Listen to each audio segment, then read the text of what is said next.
Representative Schultz, I see you there at the testifying table on House File 1323. I move that House File 1323 be sent to the General Register. Representative Schultz, to your bill. Thank you, Mr. Chair. Great to be back in front of the Higher Education Committee. So greetings to each of you members. And I just want to start by saying it's important that we have the right documents. The legal documents are important. So before I go any further, Mr. Chair, I wanted to ask if Co-Chair Wolgamott could assist me first for the appropriate terminology for proper respect today. Should I refer to folks as illegal immigrants, unauthorized aliens, undocumented non-citizens, or some other terminology today? Chair Wolgamott, do you yield for the question? Chair Wolgamott. Yes. Chair Wolgamott will yield for the question. And do you have a response? I will give you a response.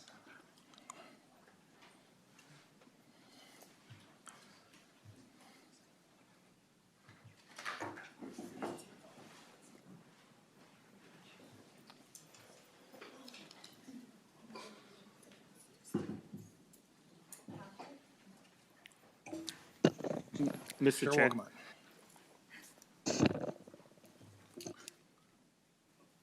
Go ahead.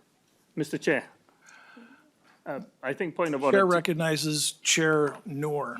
Just wanted to raise point of order because it's a little bit confusing when we're not on the floor, that we're asking members to yield for a question. And I think those are things that we do on the floor. And if you need any assistance, we have the nonpartisan staff who can clarify things. And if we have questions and if we think that you made incorrect, we may jump into the conversation. But at this point, I think asking a member to yield for a question is not in the appropriate setting in the hearing. Especially on the bill. Mr. Chair, Chair Wolgamott. I agree with what my colleague Representative North said. I will ask that Representative Schultz use the term students when he is referring to students. You'll have to repeat. Use what, Chair Wolgamott? Students. Students. He's talking about students. He should refer to them as students. Well, Chair Wolgamott, you would agree that we're talking about different categories and things of students. We need to have some way to differentiate between them. Would you agree to that? Are you asking me to yield for a question, Representative Novotny? Mr. Chair, you are Yes, I'm chairing asking you to yield to a question. Mr. Chair, Representative Wolgamott has the floor. Representative Novotny, I asked if you were asking me to yield to a question. Representative Schultz asked how he should refer to the students that are described in his bill. And as the co-chair of this committee, I'm answering his question by asking that he refer to them as students. Representative Schultz, did you understand his response? I did, Mr. Chair. Thank you. Then and- begin your testimony, please. Yeah, I appreciate it. So as we discuss House File 1323 today, I recognize that when I had House File 10 in front of this committee last time, the terminology that I used was questioned by members of the body, and I want to refer to them respectfully today because every person matters, every human has dignity, and I believe in that, and I hope that as we move through this discussion today that we can ground ourselves in that same common respect for one another and for the people who we seek to serve here in Minnesota. So with that today, Mr. Chair, America is in its 250th year, celebrating abundance, celebrating the blessings of this land, and we have an opportunity today to ensure a greater opportunity for Minnesota citizens and students here by ensuring that there is more money in the state grant program and the North Star Promise program for citizens, because currently today approximately $2.7 million in the next school year would be going to people who do not have legal status, who are students at our colleges and universities across the state. So my bill seeks to clarify the eligibility requirements and ensure that tax dollars paid by Minnesotans and the taxpayers across the state are going to benefit those who have legal status as students in our state. With that, Mr. Chair, I'm excited to hear the testimony today to ensure that as we look at the state grant as an example that has a giant hole inside of it, that the dollars are reserved for citizens of this great country. Thank you, Mr. Chair. Thank you, Representative Schultz. The first testifier signed up is an Aaron Spafelda, Legislative and Policy Director for the Minnesota Council on Latino Affairs. Mr. Spafelda, please state your name correctly so I can get that right and begin your testimony. Hey, committee members, chair, thank you for having me. My name is Aaron Sepulveda. I have the privilege of serving as Legislative and Policy Director at the Minnesota Council on Latino Affairs. It is the Minnesota Council on Latino Affairs' duty to inform the legislature on issues relevant to the state's Latino community. It is with that expertise that we express our concerns about the proposed legislation, especially now the Latino community that we interact with largely wants immigration discussed and addressed with dignity and nuance. In surveys of hundreds of community members and interactions with dozens of community organizations, this desire is consistent. And it is our appraisal that this legislation does not consider the issue of immigration through that lens. Firstly, it ignores that most DREAM Act applicants were likely brought to the U.S. as children. Undocumented adults come to the U.S. to seek immediate economic opportunity. Often they lack the qualifications or proof of qualifications for higher education programs, as well as the time to pursue those degrees. So it is non-native children of these immigrants who would most likely benefit from state financial aid. These are kids who had no choice in their parents' decisions to migrate. And these are kids that, like any kids, will have the childhood experiences that make Minnesota home. Secondly, this ignores that undocumented children who grow up here are likely to remain here and contribute to their communities. Remaining here is a result of experiential, cultural, and relationship ties. This is their home, right? But it's also due to a lack of mobility otherwise. So failure to provide advancement opportunities robs them of their potential and also limits the potential of them to contribute back to their communities. Finally, this legislation ignores that the current financial aid policy is a positive economic investment for the state. While we are all aware of the increasing cost of education in Minnesota, financial aid to undocumented students has a very small relative cost and high returns. We're talking about around 500 total students, less than 1/6 of 1% of the total enrolled students in the state in higher education, or less than 2/3 of 1% of all financial aid recipients. And these are going to be the professionals who would help offset Minnesota's labor market crisis. The share of retirement age of Minnesotans has increased by 50% in the past 2 decades and will increase by 50% more in the next 2.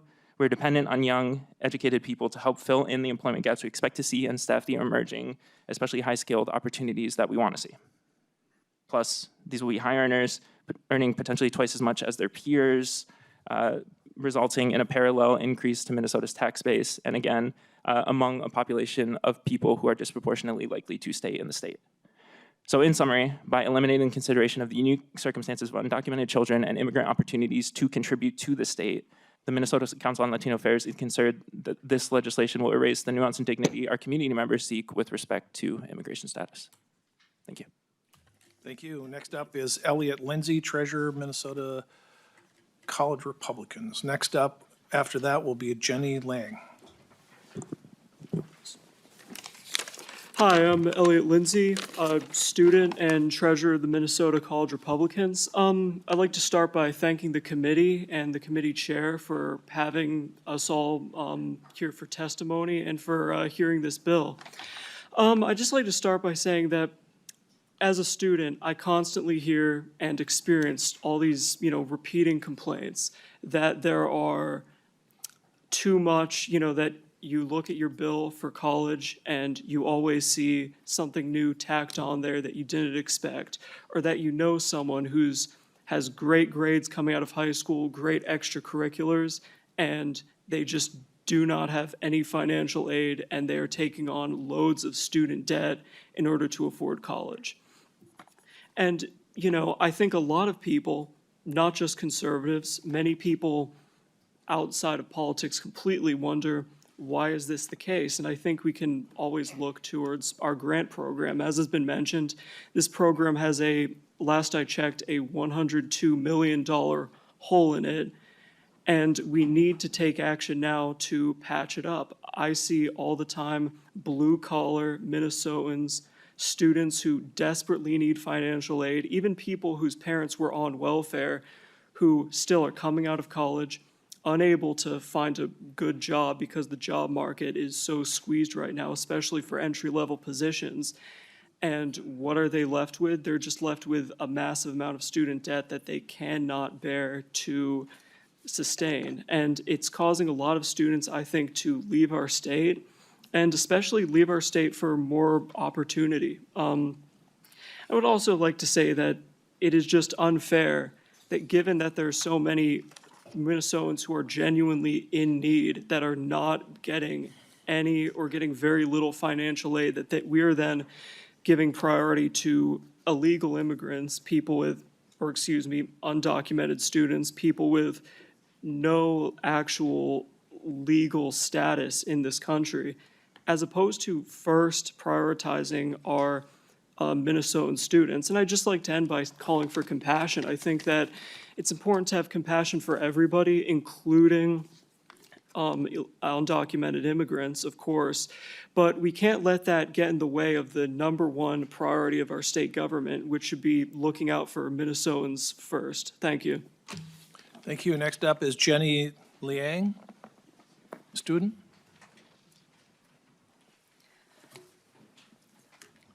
Please introduce yourself for the record and begin your testimony. Thank you. Mr. President, members of the committee, I really appreciate this time today to testify in favor of House File 1323. I just want to start out by clarifying that I am the child of immigrants and I've spent a lot of thought in this matter. My name is Jenny Liang. I am a recent graduate from the University of Northwestern St. Paul, and I am a research assistant for the University of Minnesota Law School. I would like to say that my dad, my parents are both from Shandong, China, a northern province by the Korean Peninsula. I come from a long line of immigrants, a long line of farmers. And my dad was able to earn his way to America through the EB-1A, which is the highest caliber of immigrants. So he raised us to pursue education and to contribute back to this amazing nation that we call home. I was able to graduate from the University of Northwestern in 2 years through PSCO at the age of 20, and I was also extremely fortunate to earn a lot of merit-based aid as well. But I have a lot of friends who weren't able to do that and are under a significant amount of student loans. I was looking at the University of Northwestern's average tuition. It is about $40K a year. For the University of Minnesota, it's approximately $20K. So a lot of these students ranging 18 to 22 have a lot of aid that we're unable to saddle. As a teaching assistant, I made approximately $10 an hour. I worked in fast food, making about $15 an hour. So just this immense amount of aid is really hard for families. In addition, our grant deficit, we have over $100 million of just a shortfall for this biennium, and without action, it would lead to an over 30% reduction in aid for students. So for people already facing a lot of debt, this is going to be a bigger blowback. And even though it's really important that we are compassionate to immigrants, we also have to realize that as American citizens, our people come first, and that if we're unable to take care of our own citizens, we can't adequately serve the people who are not citizens. So after we're able to take care of ourselves, then we can take care of other people. I would like to end by saying that tuition averages are only rising and that we need to find a way to address this issue. I really appreciate this time again, and thank you so much. Thank you. Last up is Ashley Davis, student.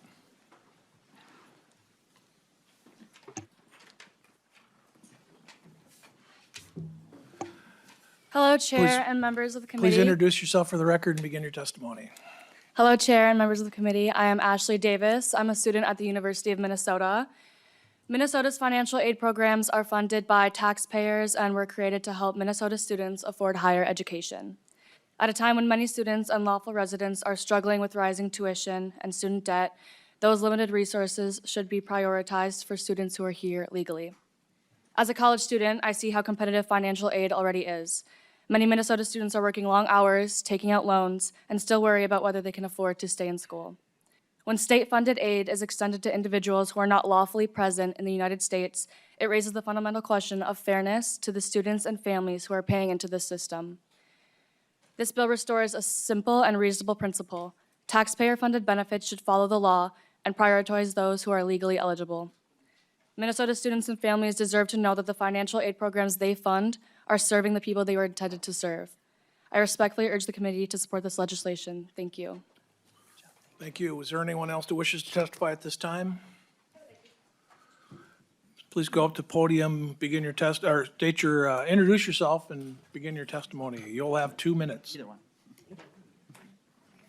Thank you. Welcome. Hi, thank you.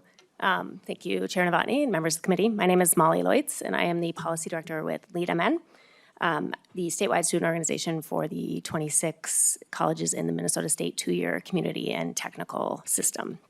I'd like to read a statement from our student executive board today. As the elected student leaders of Lead MN, we represent the interests of over 100,000 fellow students, advocating for college access and affordability for all, and advancing equity and opportunity in higher education. We believe it is vital for the voices of student groups to be asked for, heard, and considered in the decisions that affect us. Lead MN is committed to dismantling barriers and advocating for policies and practices in higher education to ensure that all students have what they need to be successful. HF 1323, in prohibiting undocumented non-citizens in Minnesota from eligibility for state financial aid programs, presents such a barrier. Therefore, we oppose the bill. Two-year public colleges serve as pathways to higher education for historically marginalized, under-resourced, and underserved students in Minnesota. This includes, but is not limited to, students of color, first-generation students, undocumented students, LGBTQ+ students, students of low socioeconomic status, students with disabilities, veterans, and formerly and currently incarcerated students. For too many of these students, systemic barriers continue to prevent them from achieving success. State financial aid programs are an investment in Minnesota's present and future. Denying access to North Star Promise and the state grant program based on immigration status is a step backward to this very body's dedication to our state's workforce goals of increasing degree and certificate attainment in adults to 70%, and threatens positive but fragile enrollment increases after steep pandemic decline. The return on investment in a well-educated workforce is high. College graduates drive economic growth, earn higher incomes, generate support jobs, and increase tax revenue. Two-year community and technical colleges, in particular, offer hands-on education in high-demand career programs which are crucial to the foundation of Minnesota's economy now and in the future. Educating immigrants is a beneficial and forward-thinking investment for all Minnesotans. And beyond statistics, our classrooms, campuses, and communities are stronger and richer because of each student, regardless of their immigration status, who strives to attain higher education and the opportunity it provides for a brighter future. I'm almost done, sorry, had to flip a page. Our education is enhanced by the discussions, perspectives, and experiences our fellow students bring to the classrooms, workshops, labs, campus clubs, and student governments at our schools. This is also ROI. We have never wondered or cared about the immigration status of our classmates who, just like us, are showing up, working hard, learning, leading, and pursuing their goals and dreams.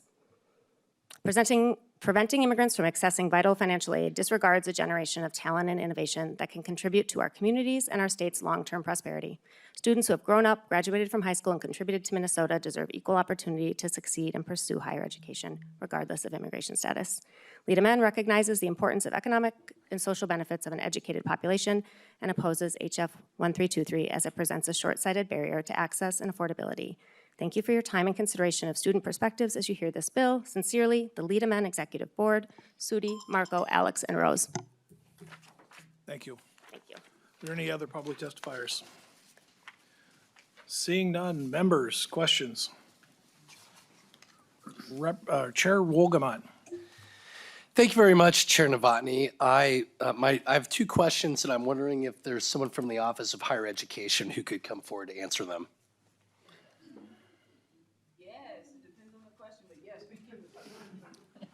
Thank you. Please step to the table and begin your testimony after you introduce yourself. Well, it won't be testimony, you'll be answering the question from Chair Wolgamott.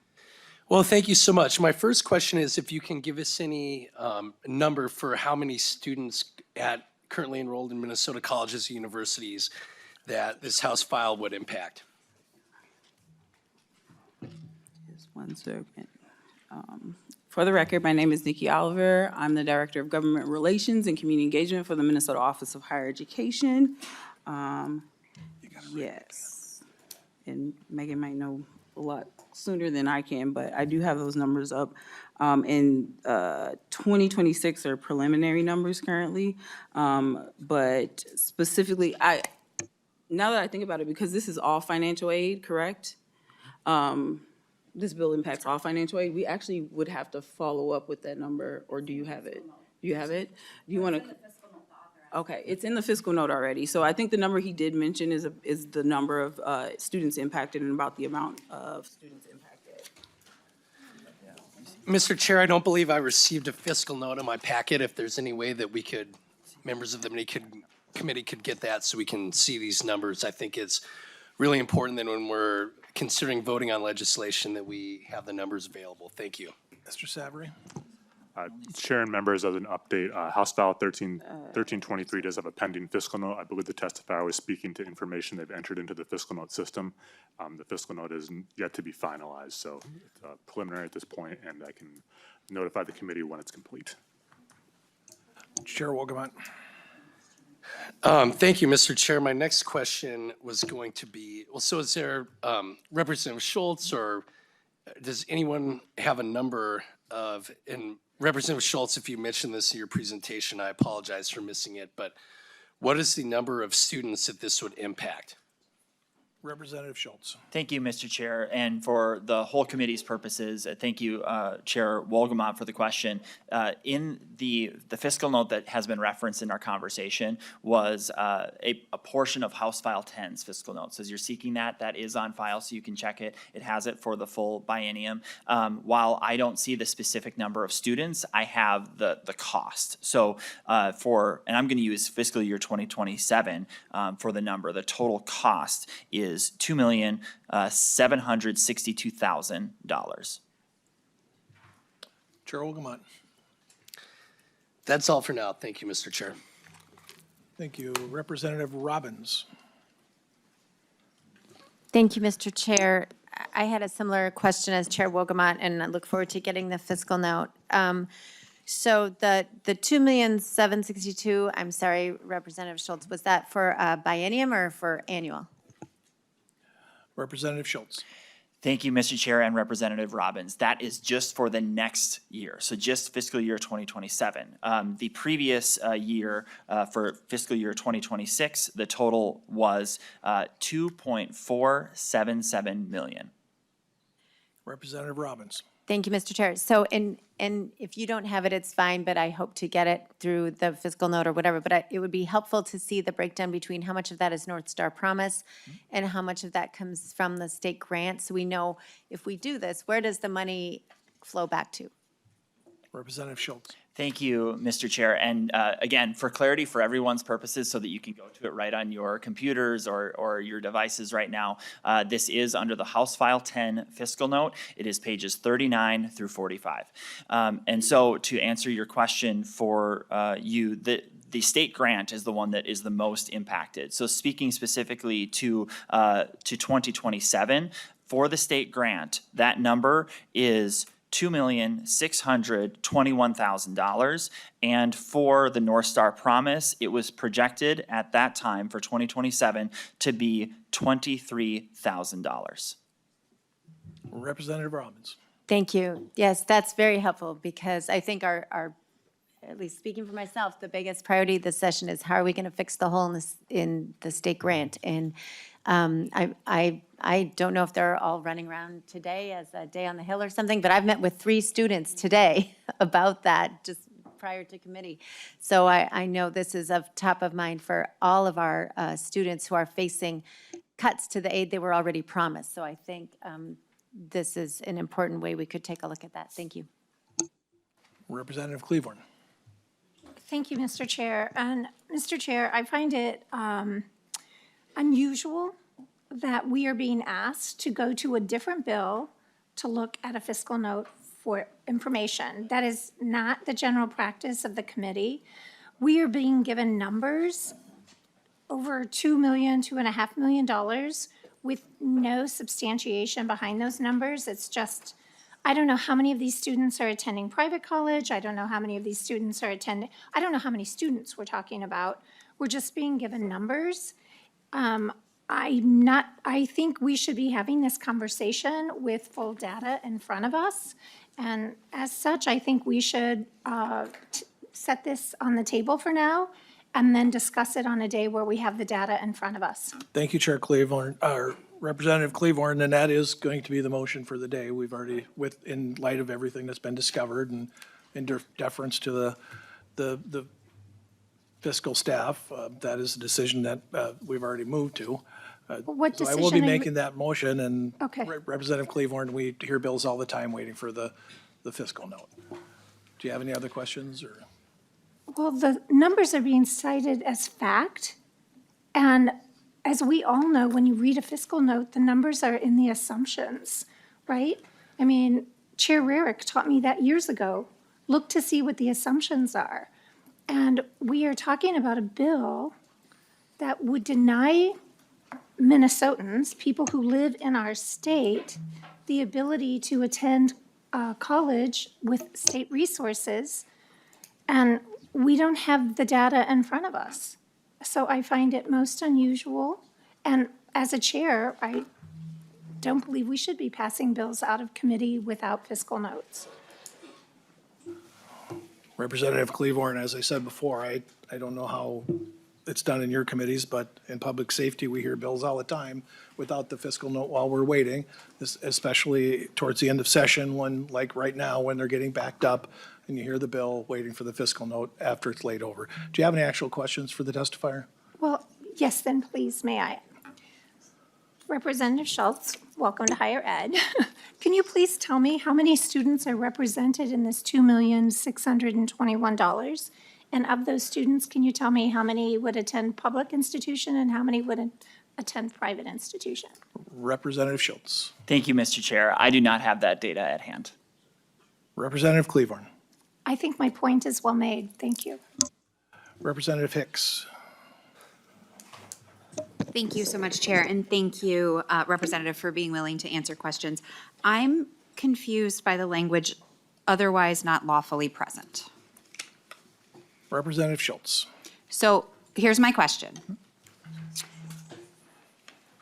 Youth, unaccompanied youth who arrives in our country as sex trafficked is removed from the sex trafficking situation and starts the process for special immigrant juvenile status.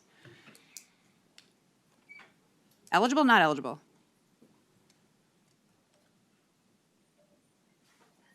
Is that a question? The end of your question? That's the question. Are they eligible or not eligible under this definition of not otherwise lawfully present? Because on average, an SIJIS application takes 5 to 7 years. So sex trafficked unaccompanied minors who are removed from the sex trafficking space, eligible or not eligible while in application for SIJIS? And are we done now? Yeah, I want to No. answer the question. Representative Schultz has the floor. Thank you, Mr. Chair. Thank you, Representative Hicks. I couldn't answer with specificity as to the exactness of your question, but I would be I'd be willing to assume that that might not impact any single one of the potential students impacted here. Representative Hicks. There are a ton of SIJIS students in Minnesota. The only aid they're eligible for is the state aid. So special immigrant juvenile status is a special status reserved for children who prior to the age of 17 are brought to this country and are victims of horrific abuse. It can be physical abuse, it can be sexual abuse, it can be abuse of some kind by a stranger, by a trafficker, by a parent, by a guardian. In all of those cases, they have to apply for a status change. They do so under SIJIS. That process, depending on how many visas are available from their home countries, can take 3 to 7 years. During that time, they do not have work visas and they cannot work, but they can access state funding to receive higher education. And because the process takes so long, a lot of times they're start the SIJIS status when they're in middle school or high school, when they are first discovered to be in these abusive situations. And then because the process takes so long, they are entering into adulthood without any opportunities to access education or employment except for this one option, which is why when I look at this language and it says not lawfully present, I want someone to tell me what that means.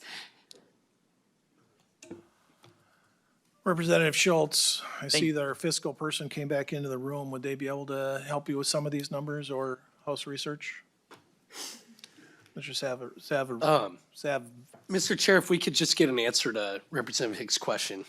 Representative Schultz. Thank you, Mr. Chair. I think the situation that you described, Representative Hicks, and again, if we bring ourselves and ground ourselves in compassion and humanity here, I think that what you described, and I understand that you're educating the public and you're educating the members around this committee about this circumstance, but based upon what you described to me, that would be someone who is lawfully present. Thank you, Representative Schultz. Representative Hicks. I want to be really clear. We don't pass legislation based on I think. We pass legislation based on definitions. And while people are in application, is that lawful or unlawful status? Because I heard you talk about citizens very specifically. And that there is a lot of space between I have a green card and I am a citizen and I am undocumented. And that space in between matters. That's the application space. That's the follow the process space.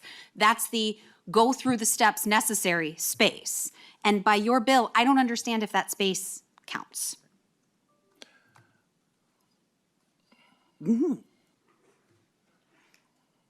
I want him to answer. What does this mean? I don't want to cut you off. I'm trying to. No, I determine appreciate if- that. I don't understand what this means. This is not immigration law language. So what is otherwise not lawfully present? Is the space in between when you apply for SIJIS, or you apply for asylum, or you apply for oh my gosh, I just forgot the acronym. The abused women. Thank you.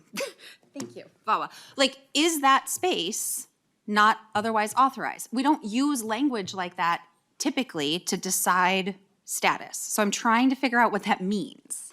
Could you tell me what it means? Thank you, Mr. Chair. Thank you, Representative Hicks. And I appreciate your great interest in this. And potentially, as we move forward, this is a great opportunity for you and I to work together more closely on this piece of legislation to ensure that we get it right. But I will just point you to exactly the very line that you talked about at the beginning of your questioning, which was this otherwise not lawfully present. The process that you just described to the committee is one which is a lawful process. Representative Hicks. Okay, thank you. So when people are going through SIJIS, they are not eligible for federal funds. They do not have social security numbers yet, and they do not have visas. So tell me, based on that, how you would have the department interpret otherwise not lawfully present. So is anyone who has filed application with USCIS to become lawfully present not impacted by this then? Is that what you're saying? Representative Schultz. Thank you, Mr. Chair and Representative Hicks. This bill speaks to the people who do not have legal status in this country. That's what this bill does. And to your question, the individuals that you are talking about are following a lawful process. Representative Hicks. So I'm going to ask the question one more time, and a yes or no will do. If they are in this country and have started the lawful process, regardless of which process it is, pick VOA, pick SIJIS, pick asylum, pick any of them, I don't care. And if they have filed that paperwork and they are in process, they would not be impacted by this bill? Is that what you're saying? Representative Schultz.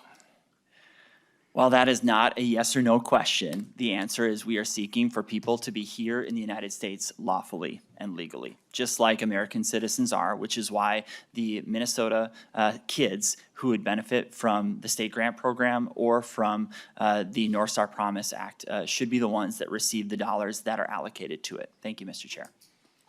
Representative Hicks. I'll just end with this. Representative Hicks, if you could just give me a second. The Okay. financial staff is back. I don't know if he was in the room to start with when you began your question. Would you like to ask your question again? Or? This isn't a financial question. It's not a fiscal question, it's an immigration question. You had some questions on numbers, Representative Hicks, and Representative Hicks didn't. the Chair Wogamot. No, I did not. So, okay. I will just end with this. When we're talking about statute and who's eligible or not eligible, we should define it in terms that are easily understood and interpreted. And immigration process is complicated. It's not as simple as legal or not legal. When you apply for a visa for a person who has been trafficked or horrifically abused, a child, under SIJIS, it takes 3 to 7 years from the time you submit the application until the visa is approved. The space in between, those folks are considered undocumented and in process. So this language about they're in a legal process is not immigration language. And we cannot make policy and rule based on that concept. So ideally, if we're gonna move forward with something like this, it would need to actually define things in immigration language so we know what to do with it. I am not supportive of telling sex trafficked children and abused children that while we're working on their paperwork, they can't do anything. House Research, Mr. Hopkins, do you have, you've been listening to the questions that they have, and you're working on the financial note, I assume. Do you have any information that you could have clarify the questions that Representative Hicks has? Mr. Chair, no, I'm not an immigration attorney. Federal immigration law is very complicated, and the bill does not define or cite any federal immigration law, so I can't offer any further immigration or further information. Thank you. Representative Hansen. Thank you, Chair. I'll just have a few questions. Hi, Representative Schultz. I like when you talk about dignity of all people, so I appreciate you bringing that up. And so my questions are going to kind of center on that. First of all, I want to make sure we're coming from the same place of understanding how this process works. I don't think you've served on this committee, at least with me, so I want to make sure that I'm not assuming you know something that you might not.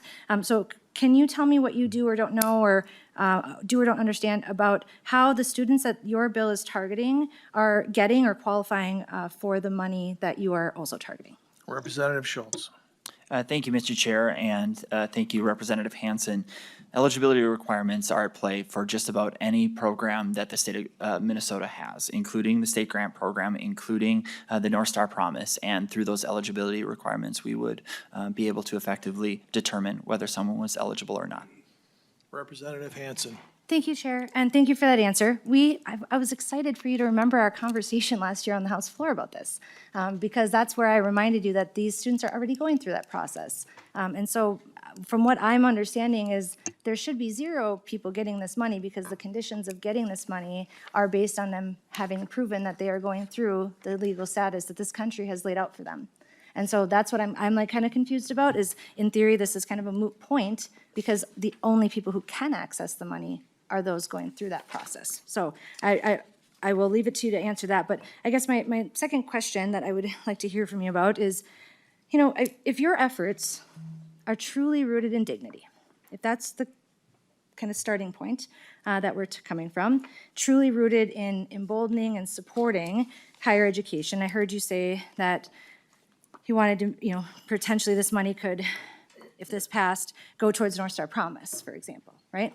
And the state grant for that gap. Can you help me understand then, and Chair, you can tell me I'm out of order if you would like on this, but why you have bills to eliminate North Star Promise and to eliminate the Office of New Americans if we are truly operating from a place of dignity and honoring higher education? Thank you, Mr. Chair. I do find it concerning that we have and frankly, I should keep my comments to the bill, Mr. Chair, because I know that's before the body. So I wouldn't want to go outside of the confines of our discussion today. And so I'll just center us as a reminder that we want to ensure that it is citizens and those lawfully present that benefit from Minnesota's tax dollars. Thank you, Chair. So asked and answered that that's who's getting this money right now, because that's what the current law is. So I guess I don't understand why we're going through all this kind of dog and pony show here. But I maybe want to talk about it offline, but I do want to hear how you reconcile operating from a place of dignity and saying that, and then offering to like eliminate the offices that support people who are new Americans here. My family's been here for many hundred years, right? So I'm not, this is not something that affects me or my family. It does affect my partner, who is an immigrant, and I see how it affects, you know, how he moves about in the world, which is, it's hard to hear that that's the place you're starting from, and that I know there are other things you do in this body and have dropped bills to propose to do that. So I just would like to spare us, please, because if it's not about dignity, please don't use that word, because it is a word that has some honor and respect. And I think if we're going to cite that that's where we're coming from, I'm just trying to understand your holistic perspective and understand your integrity and understand your, dignity in being before this committee and taking you at your word. But I'm just having a hard time reconciling that. I think my last question, Chair, would be, how many times are you going to bring a bill like this before our body? Because this is like the second one we've heard from you, and I think we've really made a point about the dignity of people and what we feel like this does to them, and we keep kind of going around in the same circles. And so in the, I guess, interest of using taxpayer dollars wise for everybody here and the lights that are on in the room, do you have any other bills that are going to do this that you'll bring for us? Before you answer that, Representative Schultz, I'd like to remind the members that the rules of the floor on not questioning motive apply in committee hearings. Representative Schultz. Thank you, Mr. Chair. Yeah, I actually didn't hear a question in regards to the bill that's before us, but I find it pretty interesting that we had a testifier here today, Mr. Chair, who is paid for by our tax dollars and is advocating for more money from taxpayers to go to people who are here in our nation illegally. Chair, Representative Hansen. Thank you, Chair. I'm so sorry. Again, we're on the public record here, and I appreciate you, Chair, but the current law is that the people accessing this money are going through that legal process. And I just want that, I don't know, can we get to that same page and understanding? Because I would like to understand where you're coming from, but this committee has discussed this before. We talked about this on the House floor last year. I don't know how else to kind of reconcile that. We can't tell people that there's people getting access to this money, not going through that legal process, if that's not happening. So I don't understand how we are sitting here and trying to tell people that when you said it 4 times, right? I want to make sure I'm understanding where are you seeing this happen, that this committee is not seeing that because the law says that they have to be going through that process. Am I missing something? Please help me. Representative Schultz. Thank you, Mr. Chair. I believe it's clear to the committee through the amount of money that is going through this program that there are people who do not have legal status and who are students that they would not meet the eligibility requirements under this bill. And as we move forward, I think it's also concerning that there are people across this state and employers, maybe I should put it like that are employing over 70,000 people who do not have legal status in this country. That is taking away from American workers and American jobs. And at this moment, we are talking about this bill for the eligibility requirements for the state grant and for the North Star Promise program. And so more Minnesotans and more citizens, specifically in those with legal status, can benefit from this, from the overall programs if we have this eligibility requirement. Thank you, Mr. Chair. Representative Hansen, do you have a new question?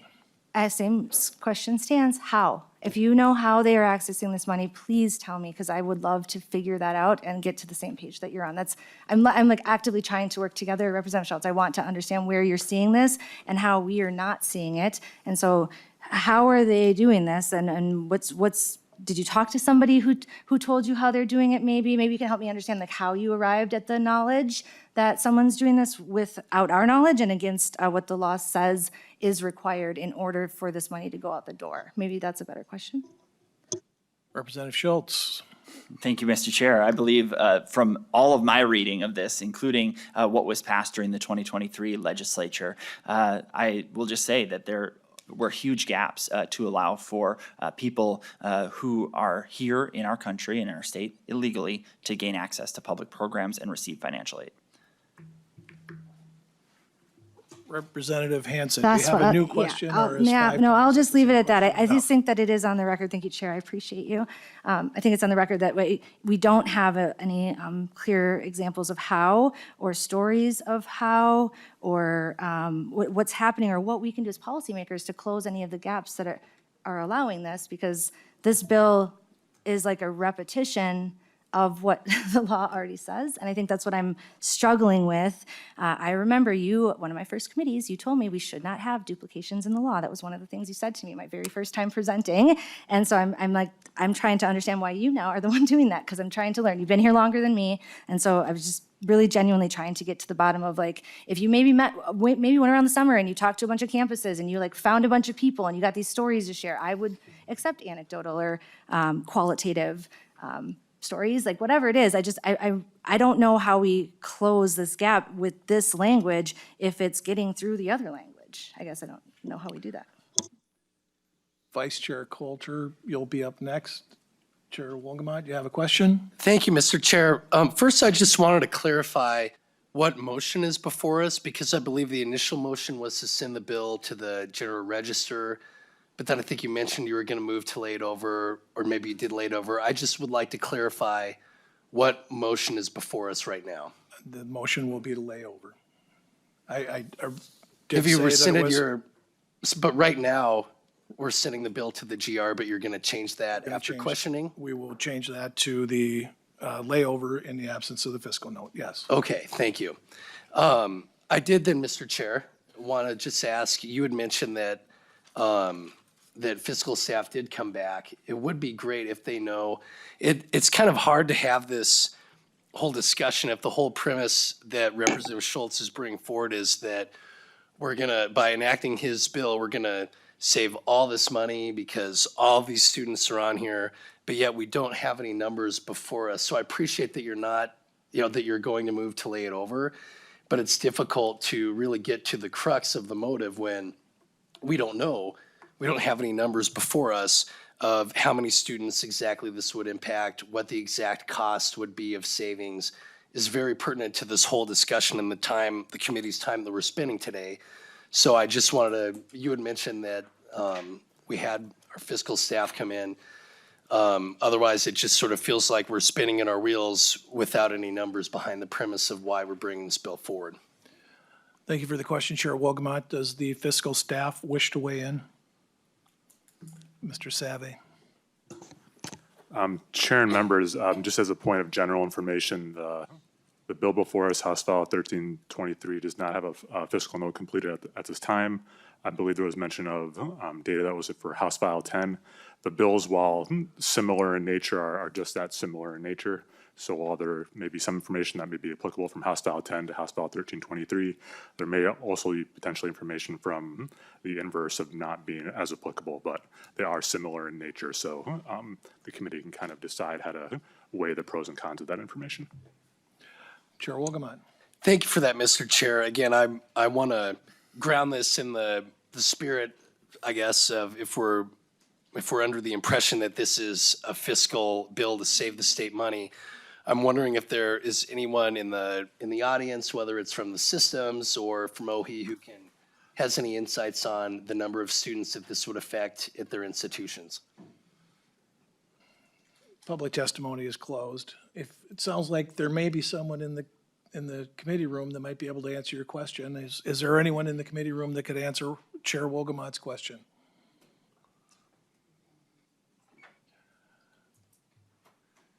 Hearing none, we'll move on with the testimony. Please state your name and begin your testimony. For the record, my name is Megan Flores, and I'm the Director of State Financial Aid Programs at the Office of Higher Education. We have not received an updated request for a fiscal note for this bill. There's a fiscal note on file with staff from last year when the bill was originally introduced, so we don't have updated data yet. Thank you. And your name? Megan Flores. Thank you. Any other questions? Yeah, Mr. Chair. Chair Wolgamott? First of all, I appreciate you as a person, as a colleague. I would ask that you have respect for my members and myself when we're here to ask questions and and get as much information as we can about this bill. And if you could please refrain from having commentary on questions, I would appreciate that. I will express that it Chair is. Wolgamott, please, before that goes on, having no idea what you're talking about, please point out to me what I did that's not being respectful, so I don't make that mistake again. Thank you, Mr. Chair. You've had big sighs, some laughing. You've had somewhat demeaning remarks to members. You asked Representative Hansen if she could ask a different question, not for a fifth time. Just respectfully asking that we refrain from commentary like that and stick with the business before the committee. Chair Wolgamott, I will keep that in mind. I will do my Thank you. best to not sigh, and I will turn the mic off. I'm sorry that I'm breathing into the mic. It's a lot more live mic than we have in public safety. Fair enough. I appreciate that. And again, I appreciate you and know that's not your intention. So thank you. I will say that it is frustrating that the whole premise of bringing this bill forward is we're going to save all this money and make sure we get all this money going to where it's going to be benefiting certain people. But we don't have any of the numbers. We don't know how many students this would impact. We don't know how much money this would save.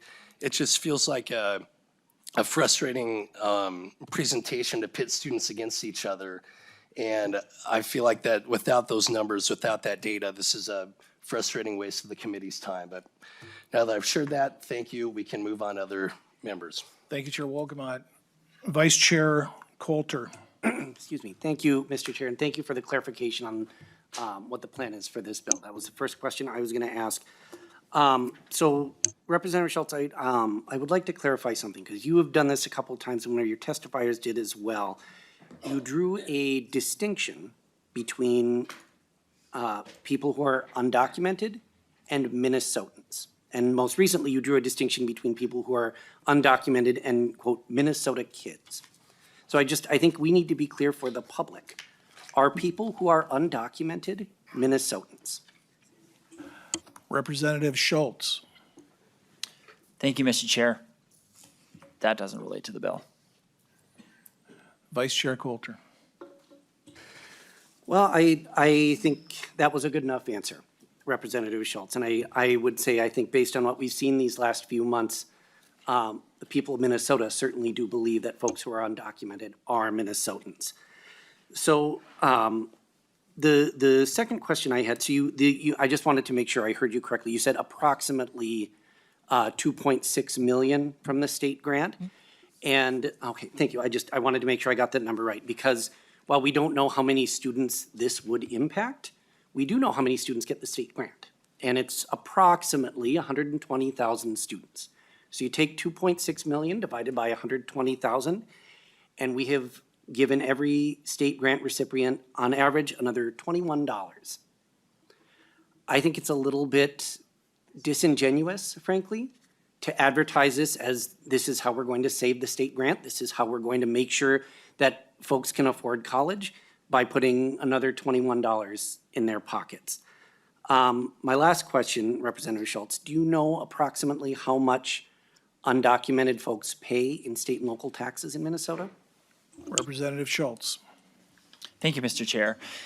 I'll just say to this greater point that you are seeking to make that I am about enforcing the law.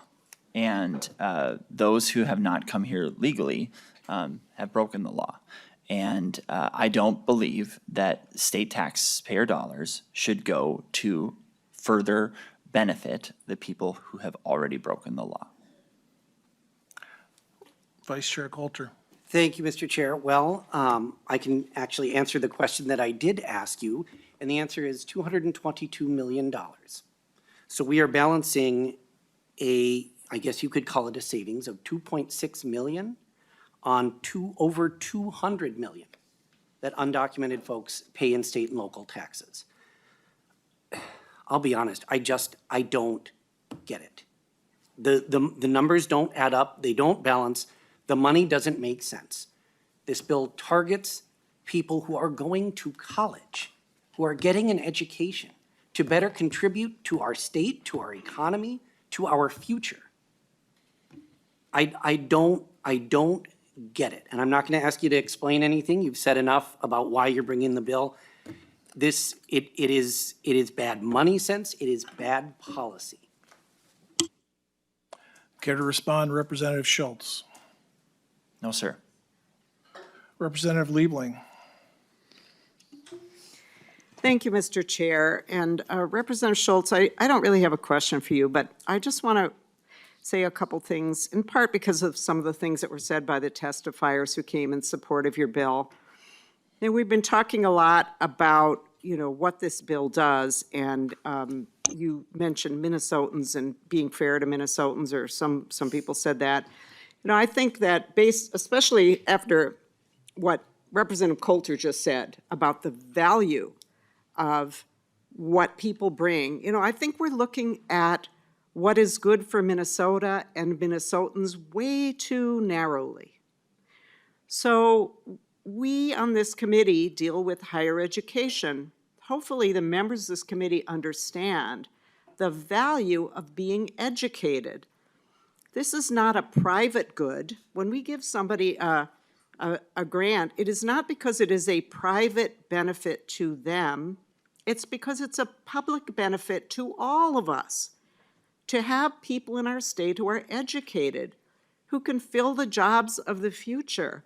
That's what we are about. That is why we invest taxpayer money in this at all, frankly. And we do invest a lot of taxpayer money in it. And we have people here who are just as Minnesotan as everyone else, but because of a pure accident of birth, they don't have the same status as many of us. Pure accident of birth. And so what we're really talking about here, I think, and what has been alluded to by Representative Hansen and others, is that in our statute, I think it refers specifically to the DACA students, right? That's what we're talking about. The students who are, there are requirements in our law in order to be eligible for a state grant that these students have to be fulfilling, basically doing everything they can do. And by definition, these are students who came here as children. They are not responsible. They're not lawbreakers. They were born wherever they were born, and their parents brought them here, or they got here as children, and they're doing everything they can do. And anyone in this room could be in that situation. Did you pick your family? Did you pick where you were born? I don't think so. Not you or me or any of us got to pick. And these students we're talking about did not choose to not have legal status. And they are doing everything they are asked to do that they can possibly do to get legal status. So that is who this bill is targeting, Representative Schultz. That's who we're talking about here. And these are students who, if the Trump administration doesn't drag them out of a car and deport them to a country they don't remember, they will grow up here, they will be part of our workforce, they will live among us, they are Minnesotans. And we all hope that they will be able to contribute to our economy as immigrants do now, and that they will, these are the most driven, most talented students. They have gotten to this point through their own initiative and hard work. So, we as Minnesotans, I think we value education. We understand that we need people who are here, who have good values, who want to work hard. And so what this bill is doing is it is essentially blaming immigrants. And I just want to, some of the folks who testified, I hear in your testimony that you are blaming immigrants for your difficulty paying for your education. And that is so misplaced. It is so misplaced. I know it's easy and popular to pick out somebody to blame when we're having difficulty, when our economy isn't what it's supposed to be, but we are seeing right now as immigrants are ripped out of our state and ripped out of our economy, we're seeing that as hurting our economy, not helping it. Things are getting worse, not better. So we need to see people among us not as competitors, but as partners in trying to build up and have a good society that helps everyone. And Representative Schultz, when you were answering Representative Hicks, you were talking about, what is the meaning of this otherwise not lawfully present? And you said they're not in a lawful process. Well, those are very different things. We're talking about people who are covered by our bill, our current program, who are in a lawful process. That's what Representative Hansen was telling you there. We only give these grants to people who are in a lawful process. They are doing everything they can do. So for those of you students in the room and so on who are, think that immigrants are to blame because your education is too expensive, that is so misplaced. Some countries actually have free education, higher education for everybody, and some states have actually had that in the past. And what do we see right now? We see the problem in our economy is not the immigrants among us. We are seeing billions of dollars sucked out of our economy and into the very few hands. The people at the very, very top are getting richer and richer and richer, and all that money that they are accumulating is therefore unavailable in our economy for things like education. We all agree education should be cheaper. If it were up to me and I could wave the wand, education would be free, higher education, to every Minnesota student who wants it, because it is a public good.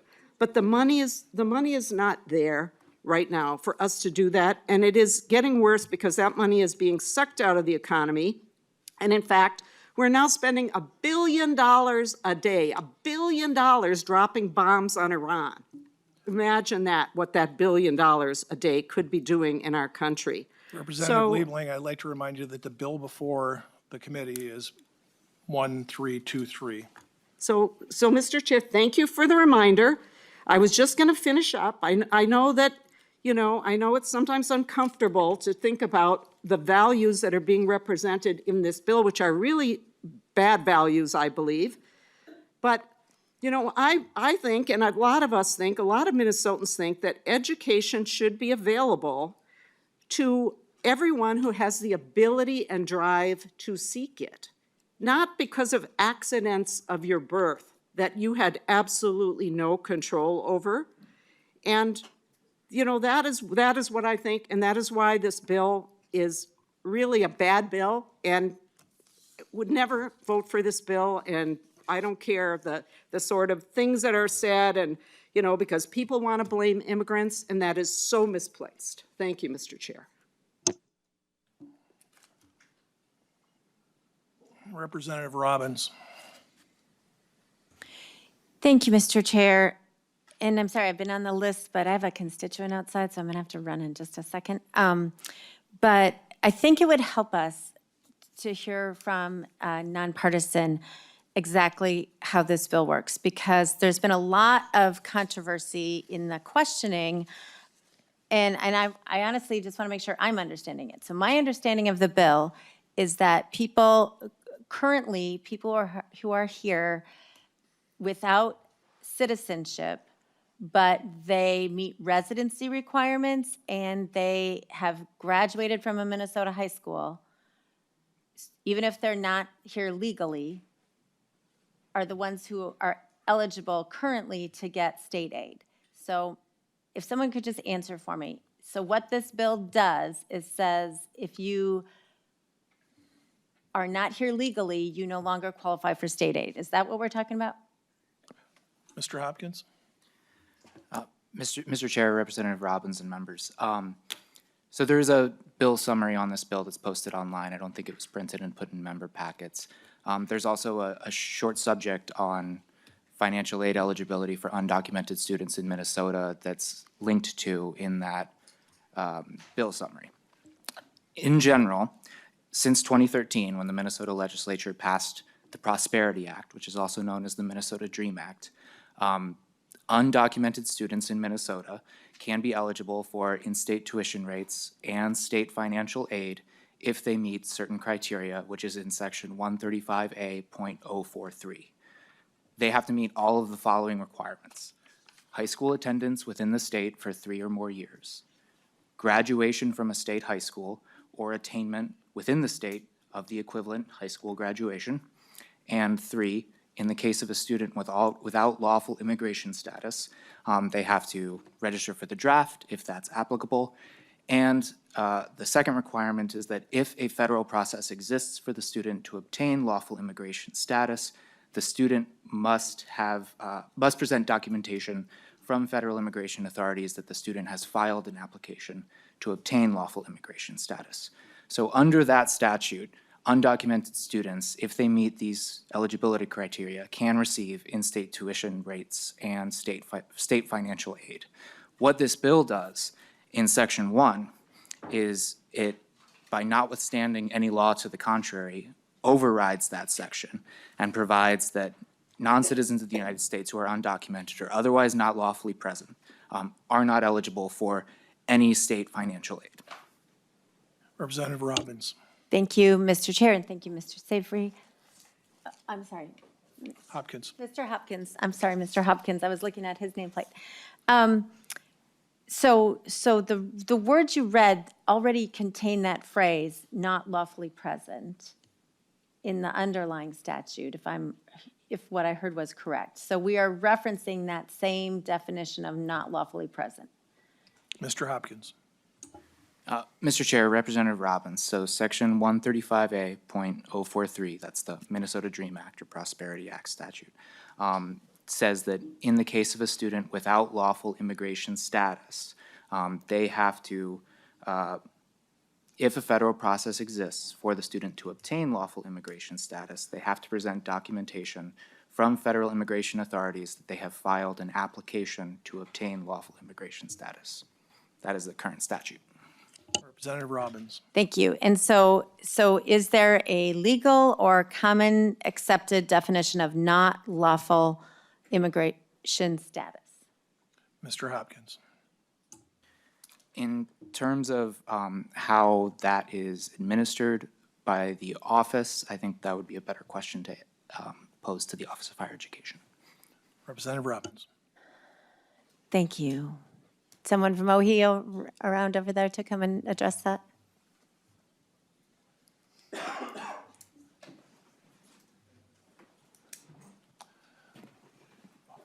Please state your name again for the record.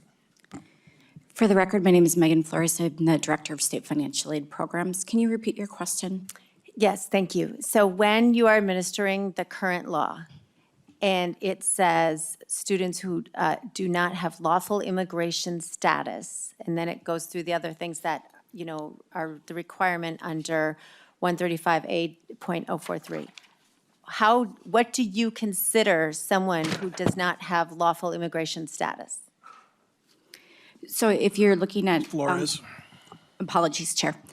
Chair Representative, if you're looking at the statute 135A.043 in Section 3 of the law, it only applies to Section 3 where we need to look at that. And so that would be a student who cannot present a lawful immigration status. We do require them to, and their male as identified at birth, they do apply for selective service. And so that's how we're following that. As far as how we determine what is a lawful immigration status, we do ask the student to present the documentation. And if they're unable to, that's when we ask them to register for selective service. Got it. Representative Robbins. Thank you, Mr. Chair, and thank you. That's very helpful. So it's something that you ask about that they could document if they have documents, and if they don't, then they're considered here without lawful immigration status. That is correct. Director Flores. Chair, excuse me. Chair and Representative, yes, that is correct. So the student then registers with selective service and can be called up to duty. Thank you. And if they choose. Representative Robbins. Oh, sorry, Mr. Chair. And if they don't register for selective service, then they do not qualify for the North Star and the state grant. They have to do that in order to qualify. Director Flores. Chair and Representative, that is correct. If the student chooses not to register with selective service, they are not eligible for state financial aid under 135A.043 for any forms of state financial aid.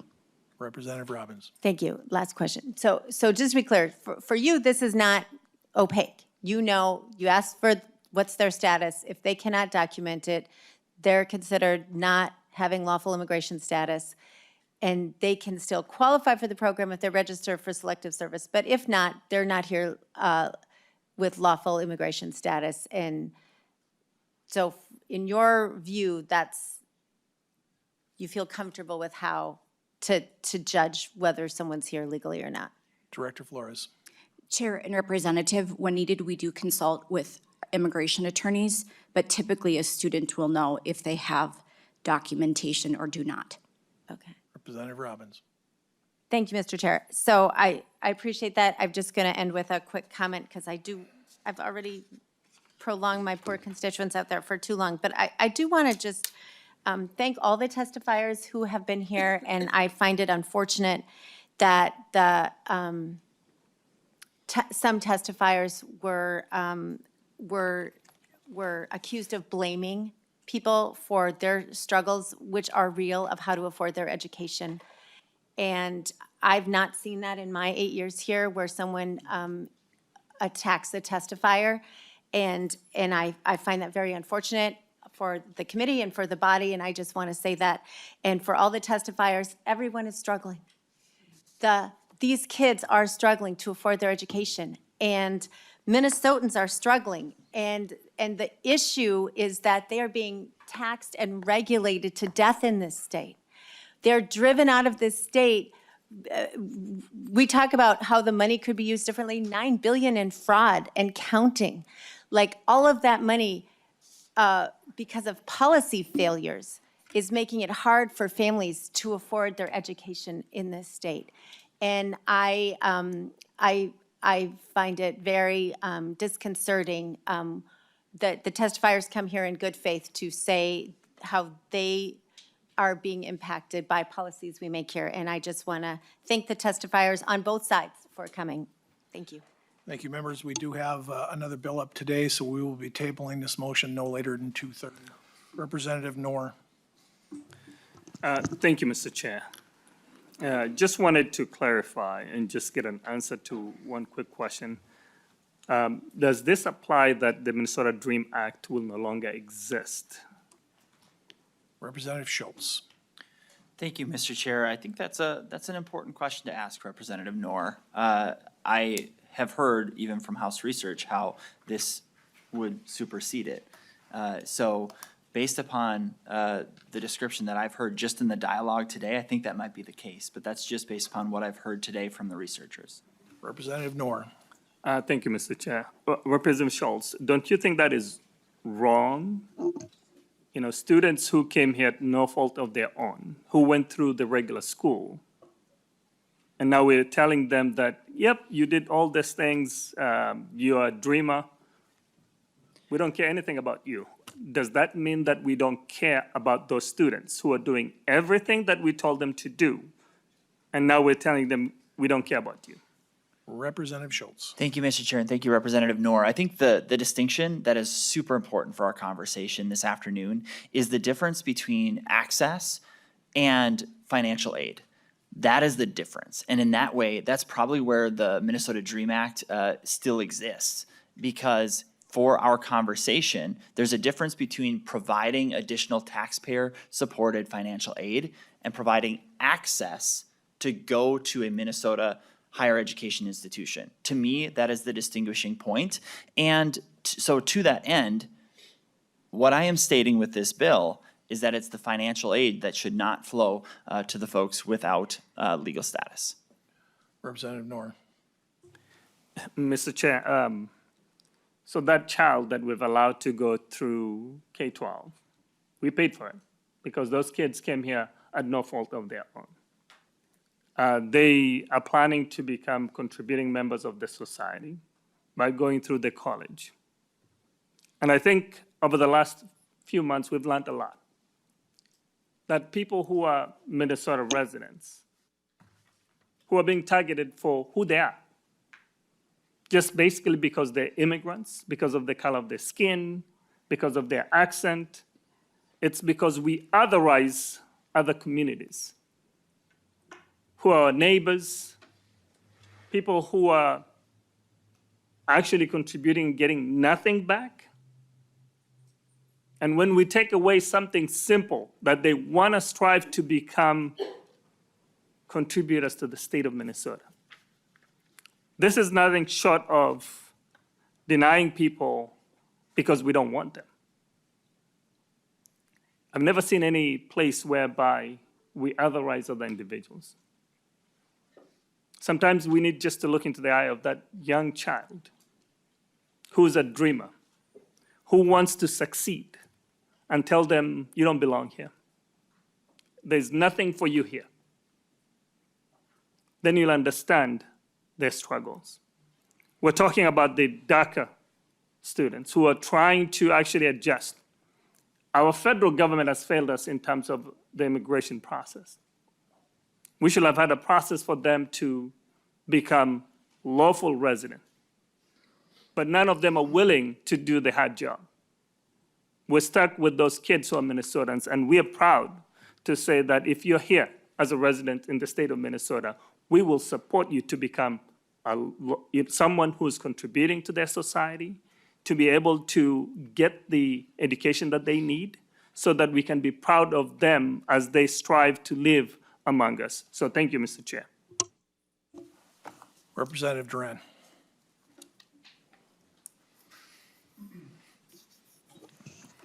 Can I have someone from OHI come back up here, please? If they're able to. Who is their request for? OHI. Do we know what the question is? Do we know who should come?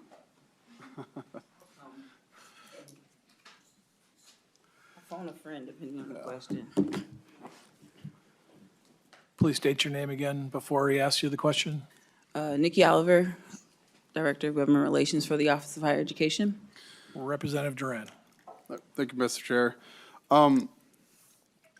Do we provide any extra services for people that are coming over here that might be undocumented, that may not know English or any of that stuff? Would it be, I mean, do we have any struggles inside our state institutions right now because of some of these barriers that might happen? That may be better for us to have these people kind of assimilate to our society first before we start throwing them into a college? Ms. Oliver? Chair, Representative, I'm going to try to answer your questions. Part of that seems very philosophical, and I won't be able to answer that. But there are services that the state provides for new immigrants and new Americans. There's an entire office. Our office also have staff that try to help students through their processes if they have questions. And we do have some staff that are bilingual and can help in that way, or we will point them to other services if necessary. Representative Duran. Thank you, Mr. Chair. And that's one of the things too, when we talk about, making things suitable for everybody. And, when we talk about education and whatnot, sometimes it's very hard for people to come over here. Because I know I've had friends that immigrated over here. And it was very hard for them to adjust to the way that our government is set up and the way that our system is set up. And it took them quite a few years to be able to establish that. And I'm worried that, as soon as these individuals just come here, we throw them into an organization that they're not used to, we might be actually setting them up for failure. So I just maybe pump the brakes a little bit on this. But that's my question for you. I have no more for you. Thank you. I don't mean to put you in a bad spot here, but I worry about that sort of thing. And then just a couple last comments here. I don't think we're blaming anybody. I don't think our side of the aisle is blaming anybody for doing any of this stuff.